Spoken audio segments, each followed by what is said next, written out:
warahmatullahi wabarakatuh. Perkenalkan, nama saya Dewi Masita dengan NIM 0601072305.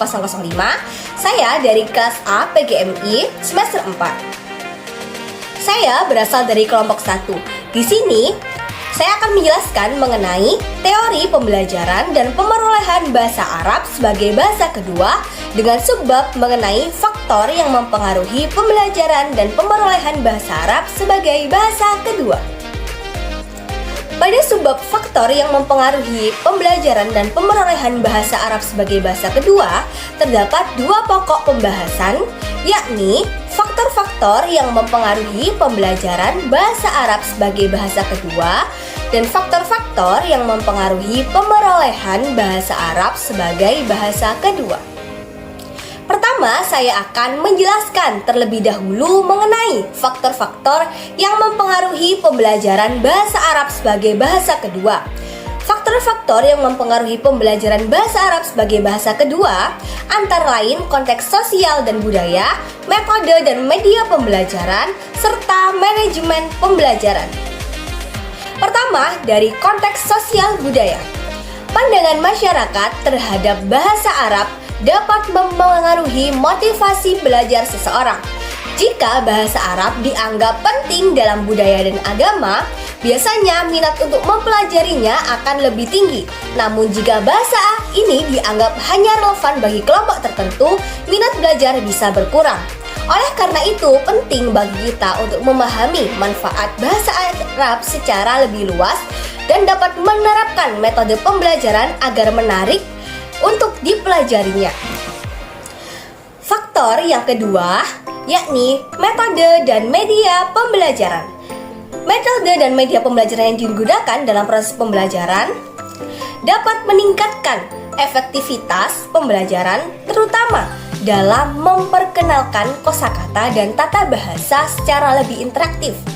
Menurut teori multimodal learning, kombinasi teks, audio, dan visual dapat membantu pemahaman yang lebih baik. Selain itu, metode pembelajaran interaktif seperti diskusi dan simulasi memungkinkan siswa untuk lebih banyak berlatih menggunakan bahasa Arab dalam konteks kehidupan nyata, sehingga meningkatkan keterampilan komunikasi mereka. Faktor yang terakhir yakni adalah kompetensi guru dan manajemen pembelajaran. Guru yang memiliki pemahaman mendalam tentang strategi pembelajaran yang efektif akan lebih mampu mengajarkan bahasa Arab dengan metode yang menarik dan sesuai dengan kebutuhan siswa. Selain itu, manajemen mutu pembelajaran seperti perencanaan kurikulum yang baik dan evaluasi berkala juga memainkan peran penting dalam menciptakan pembelajaran yang berkualitas. Dengan adanya perencanaan yang matang dan sistem evaluasi yang terus diperbarui, proses pembelajaran dapat disesuaikan dengan perkembangan kemampuan siswa. Pembahasan kedua mengenai faktor-faktor yang mempengaruhi pemerolehan bahasa Arab sebagai bahasa kedua. Terdapat 3 faktor yang mempengaruhi, yaitu faktor motivasi, faktor bahasa, dan faktor sosial. Pertama, faktor motivasi, yakni motivasi individu merupakan salah satu faktor utama yang mempengaruhi pemerolehan bahasa Arab sebagai bahasa kedua. Motivasi intrinsik seperti ketertarikan pribadi terhadap bahasa Arab atau keinginan untuk memahami teks keagamaan dapat mendorong individu untuk lebih aktif dalam belajar. Sementara itu, motivasi ekstrinsik seperti tuntutan akademik, sosial, atau profesional juga berperan dalam meningkatkan kesungguhan belajar. Faktor ini sangat berpengaruh karena individu dengan motivasi yang kuat dan berkelanjutan cenderung lebih efektif dalam menyerap dan menggunakan bahasa Arab dalam berbagai konteks. Oleh karena itu, menciptakan lingkungan belajar yang mendukung dan memberikan dorongan positif dapat membantu meningkatkan motivasi serta mempercepat proses pemerolehan bahasa Arab sebagai bahasa kedua. Faktor yang kedua yakni faktor bahasa. Perbedaan struktur bahasa Arab dengan bahasa pertama individu dapat menjadi salah satu faktor utama. Jika terdapat kemiripan dalam aspek fonologi, morfologi, atau sintaksis, proses pemerolehan dapat lebih mudah karena terdapat transfer bahasa. Namun jika terdapat perbedaan yang signifikan seperti bunyi huruf yang tidak ada dalam bahasa pertama, individu mungkin menghadapi kesulitan dalam pelafalan dan pemahaman tata bahasa. Selain faktor linguistik, aspek psikologis dan kognitif juga memainkan peran penting. Kemampuan memori yang baik dapat membantu individu dalam menghafal kosakata dan struktur bahasa.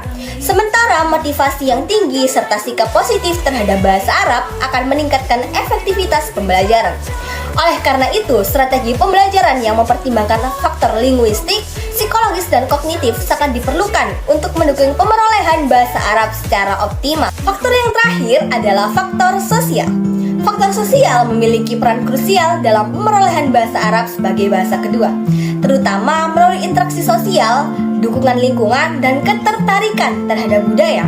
Lingkungan yang mendukung seperti komunitas yang aktif menggunakan bahasa Arab dalam komunikasi sehari-hari dapat mempercepat proses pemerolehan bahasa melalui paparan yang lebih intensif. Selain itu, keterlibatan dalam aktivitas berbasis bahasa Arab seperti diskusi kelompok, kajian keislaman, atau media sosial berbahasa Arab dapat meningkatkan keterampilan berbahasa secara alami. Dukungan dari keluarga, teman, dan guru juga berperan dalam mempertahankan semangat belajar, memberikan umpan balik, serta menciptakan suasana belajar yang kondusif. Dengan demikian, lingkungan sosial yang mendukung dapat menjadi faktor pendorong yang signifikan dalam meningkatkan pemerolehan atau kompetensi bahasa Arab sebagai bahasa kedua. Sekian dari saya, kurang lebihnya mohon maaf. Terima kasih. Wassalamualaikum warahmatullahi wabarakatuh.